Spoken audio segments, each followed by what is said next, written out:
Greetings, Eric Bakker, naturopath, author of Candida Crusher. Thank you for checking out my video.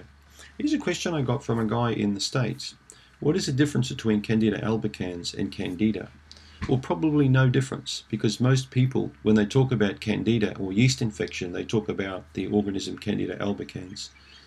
But after doing many stool tests, I can tell you, there's 19 types of Candida that commonly affect the human organism.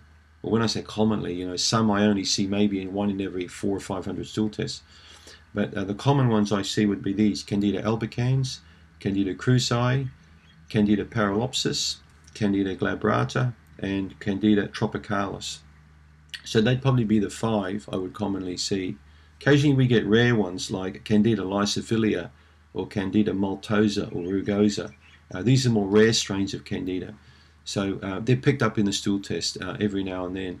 But the very common one I would see would be albicans, would be probably 80–90% of all stool tests. And I do see a bit of glabrata and krusei. And when I was in Australia, I saw a lot of the more of the tropicalis. So the Candida tropicalis tend to be more difficult to eradicate than the albicans.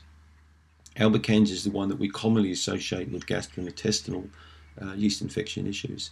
It's just like with bacteria. We've got many different types of bacteria. We've got gram-negative, we've got gram-positive, we've got all sorts of beneficial, not so beneficial, we've got many forms of parasites that we deal with.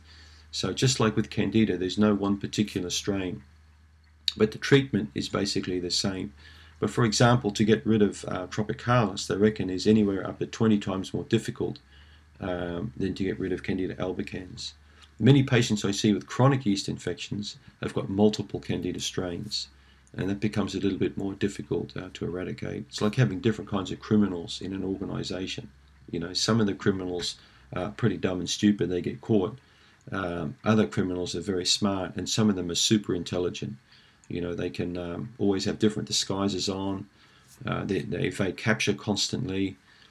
You've probably seen some movies like that, some pretty good films like that. So other criminals are playing dumb. They'll leave their wallet at the crime scene. They'll leave guns lying around, and they'll have photos of themselves taken with the CT cameras.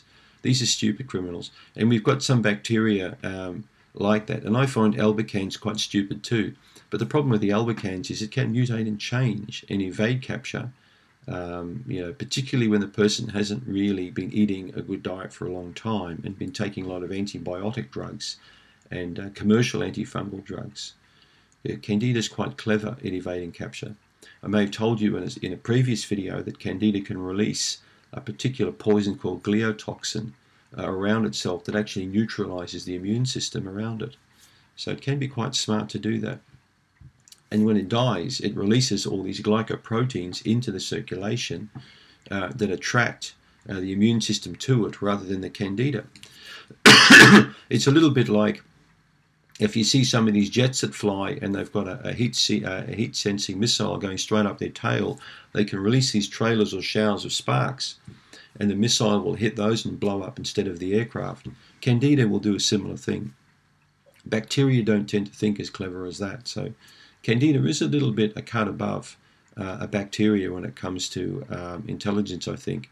And then we've got viruses, which are even higher above that, which tend to be quite clever in how they can almost completely avoid being destroyed. So I hope that answers your question with a bit of ramble on there.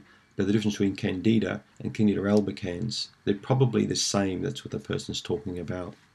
Thanks for tuning in.